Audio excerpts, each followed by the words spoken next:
અમદાવાદના મણિનગરમાં રોડ બેસી ગયો। જશોદાનગર પાસે આ પ્રકારની ઘટના બનવા પામી છે, જ્યાં રાજ ચેમ્બર પાસે રોડની વચ્ચોવચ્ચ ભૂવો પડ્યો। ઓગસ્ટ મહિનામાં આ જગ્યાએ બ્રેકડાઉન સર્જાયું હતું। ભૂવો પડ્યો હોવા છતાં પ્રશાસને તેની આસપાસ બેરિકેડ ના મૂક્યા। આસપાસ રહેતા લોકોએ આડશ મૂકીને કામચલાઉ વ્યવસ્થા કરી। અમદાવાદના મણિનગરની આ ઘટના છે, જ્યાં જશોદાનગર પાસે રોડ બેસી ગયો। જશોદાનગર રાજ ચેમ્બર પાસે રોડની વચ્ચોવચ્ચ ભૂવો પડ્યો। ઓગસ્ટ મહિનામાં પણ આ જગ્યાએ બ્રેકડાઉન થયું હતું। ભૂવો પડ્યો હોવા છતાં પણ પ્રશાસને તો બેરિકેડ ના જ મૂક્યા। લોકોએ પોતાની સાવચેતી માટે ત્યાં આડશ મૂકી દીધી હતી।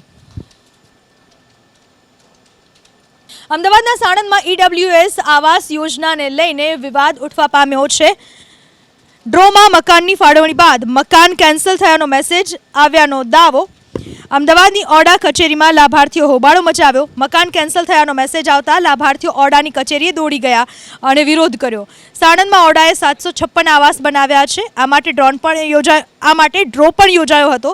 લાભાર્થીઓનો આરોપ છે કે પૂરતા પુરાવા હોવા છતાં ઓડાએ ડ્રોમાં લાગેલા મકાનોની ફાળવણી રદ કરી નાખી। સમગ્ર મામલે ઓડાના અધિકારીએ દાવો કર્યો કે 300 લાભાર્થીને અનેકવાર જાણ કરી હોવા છતાં તેમણે ડોક્યુમેન્ટ રજૂ કર્યા નહોતા। 243 લાભાર્થી એવા છે કે જેમણે આવાસ યોજનાની જાહેરાત બાદ ભાડા કરાર રજૂ કર્યા હતા, જે માન્ય ન ગણાય। તેમ છતાં જો અરજદારો પાસે પૂરતા પુરાવા હશે તો તેને આવાસો ફાળવાશે।